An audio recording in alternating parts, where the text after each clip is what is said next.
The 2023 quarterback recruiting class was once deemed the greatest quarterback class that we have ever seen. But now in 2025, it's clear this is one of the biggest group of busts that has ever been around. We are going to break down today where all of these guys are now and who has actually succeeded amongst the most notable names.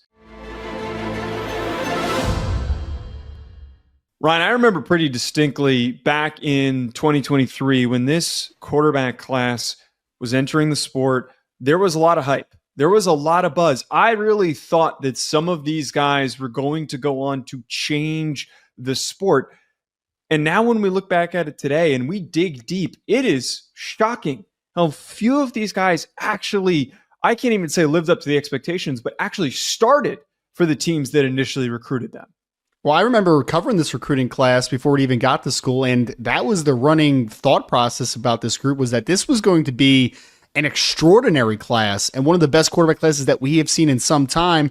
A lot of raw tools, a lot of talents, but clearly, based upon the results, this is not quite, at least today, lived up to expectations. We, of course, have to start this conversation with Arch Manning, who went to Texas and has stayed at Texas. Now, he is expected to be the starter for the Longhorns this upcoming season. There are a lot of high expectations for what he is going to be once he reaches the NFL. The buzz is there, but we've only gotten a very small glimpse. He's contributed in 12 games where he has amassed 115 rushing yards and 4 touchdowns. He's only thrown 95 passes, but has a 68% completion percentage, 9 touchdowns, 2 interceptions, for 969 yards. While the book is not finished on Arch Manning, I think that we're already stepping towards him maybe living up to those expectations of him deserving to be what was the number one quarterback in this class. It's also been a wild ride for now Oregon quarterback Dante Moore, originally signed with UCLA Bruins after being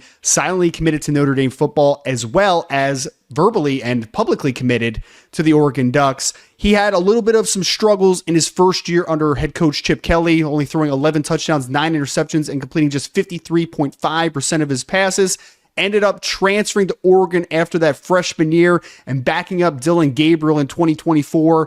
As of today, this would be considered a major bust of a recruit, but he has an opportunity now in his first year as a starter under offensive coordinator Will Stein to rewrite his book and his history and his resume and his future and become a dynamic playmaker for Oregon. Of course, there's no name that's more polarizing than Nico Iamaleava. He has been the biggest talking point of the 2025 offseason. He committed to Tennessee. Before he even stepped foot onto the field as the starter for this team, was a part of a controversy involving him on a private jet. That sparked lawsuits that have led and opened even bigger doors for future lawsuits. But he still managed to lead the Tennessee Volunteers and help them reach the college football playoff. And in that time, 21 touchdowns, 5 interceptions, 2,616 yards with a 64% completion percentage. That performance, though, was not enough for him to stick around. And it's not like this was him getting pushed out. He started a massive debate on the future of the sport and contracts and for how long players should stay after he fought to get more money on the current NIL deal that he was receiving. It was pushed by his father and his representation that he should be in the upper category for what quarterbacks are making.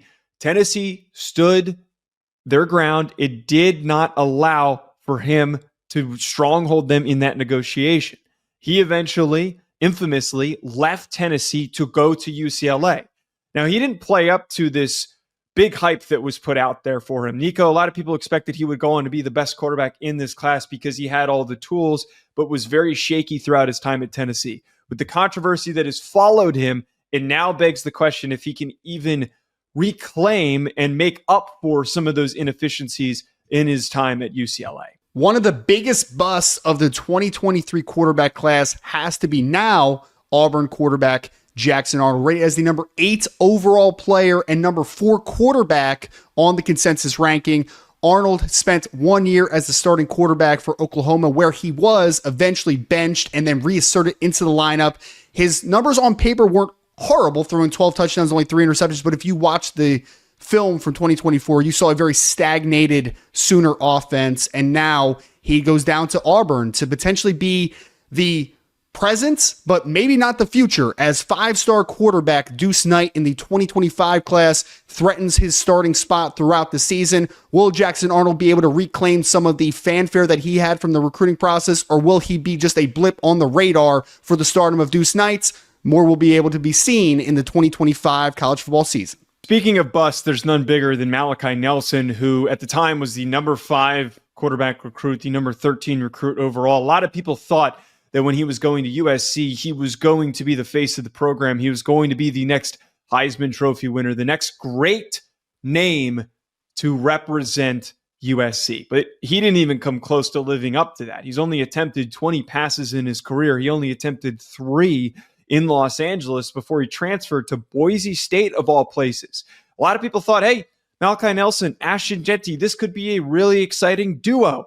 He didn't start. He got beat out by a much more under-recruited kid in Maddox Madsen, who helped lead this team to the college football playoff.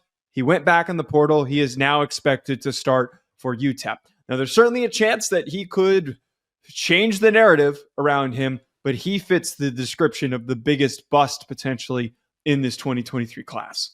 Let the bus continue as we talk about now Sacramento State quarterback Jaden Rashada, rated as number 84 overall player and number 7 quarterback on the consensus ranking for the 2023 quarterback class. His career has been turbulent, to say the absolute least. Was a starter for Arizona State briefly during the 2023 season, but only threw 4 touchdowns, 3 interceptions, completed less than 54% of his passes. Went on down to the Georgia Bulldogs and was viewed as a potential developmental starter behind Carson Beck, but the patience did not prove to be worthy there as he entered the transfer portal again after the 2024 season. He now goes over to Sacramento State, an FCS program. He, by all accounts, is expected to be the starting quarterback, and I'm sure that he will be a dynamic player on that level, but certainly a top 100 recruit, now being in Sacramento State in just his 3rd season, is going to ultimately be looked at as a bust of a college career. One of the few relative success stories that we have is Avery Johnson, who was the number 9 quarterback in the class, number 85 overall recruit. Has not really turned into an All-American just yet, but he's been one of the better quarterbacks in the Big 12. He's contributed in 21 games in his career, has 901 career rushing yards with 14 touchdowns. This past year, 58% completion percentage with 10 interceptions and 25 touchdowns.